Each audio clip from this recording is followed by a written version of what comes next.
আমরা আপনাদের সবার সহযোগিতা চাই। এই আলীনগর, জঙ্গল সলিমপুর এই জায়গাটা আর কোনো বিচ্ছিন্ন সন্ত্রাসীদের এলাকা থাকবে না, অভয়ারণ্য থাকবে না।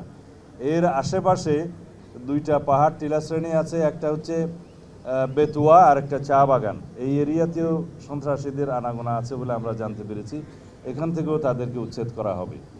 তবে সাঁড়াশি এবং যৌথ অভিযানের মাধ্যমে, পরিকল্পিত অভিযানের মাধ্যমে সারা দেশব্যাপী মাদক, সন্ত্রাস, জুয়া এবং চাঁদাবাজি এই চারটাকে আমরা অ্যাড্রেস করব অত্যন্ত গুরুত্ব সহকারে। এগুলোকে আমরা নির্মূল করার চেষ্টা করব। তার জন্য আমরা আইনি সংস্কার করছি, কারণ দেখা যায় 1867 সনের জুয়া আইনের মধ্য দিয়ে জুয়াকে নিয়ন্ত্রণ করা যাচ্ছে না। এখন জুয়া, অনলাইন জুয়া, অফলাইন জুয়া, বিভিন্ন রকমের মডারেট জুয়া এবং বেটিং এগুলো চালু হচ্ছে। এগুলো এটা চালু হয়েছে অনেক বছর আগে থেকে। এগুলোকে আমরা কখনোই আইনিভাবে অ্যাড্রেস করতে পারছি না, বিকজ আইনটাই নাই, আইনটাই দুর্বল। সেই আইনটা আমরা আগামী সেশনে পার্লামেন্টের নিয়ে আসার চেষ্টা করব। তাহলে আইনি কাঠামোগতভাবে এগুলোকে আমরা অ্যাড্রেস করব।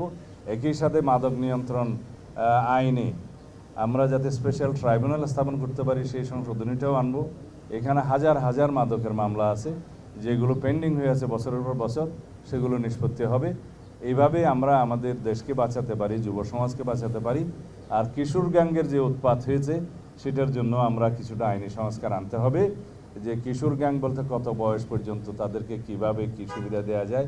কারণ আইনের ফাঁক ফোকর গলিয়ে কিশোরদের যে সুবিধা আছে, জুভেনাইল ডিলিনকুয়েন্সির যে সুবিধা আছে সেটা তারা নিচ্ছে, এবং এই কিশোররা যারা কিশোর গ্যাঙ্গে জড়িত তারা ক্রমান্বয়ে ভয়ঙ্কর সন্ত্রাসীতে পরিণত হচ্ছে। সুতরাং এখানে আইনি সংস্কার দরকার আছে। এটা অনেক লম্বা আলাপ, এগুলো আপনারা দেখতে পাবেন। আমরা আইনের শাসন প্রতিষ্ঠা করব ইনশাআল্লাহ, জনগণকে সাথে নিয়ে, জনপ্রত্যাশা অনুযায়ী। ধন্যবাদ।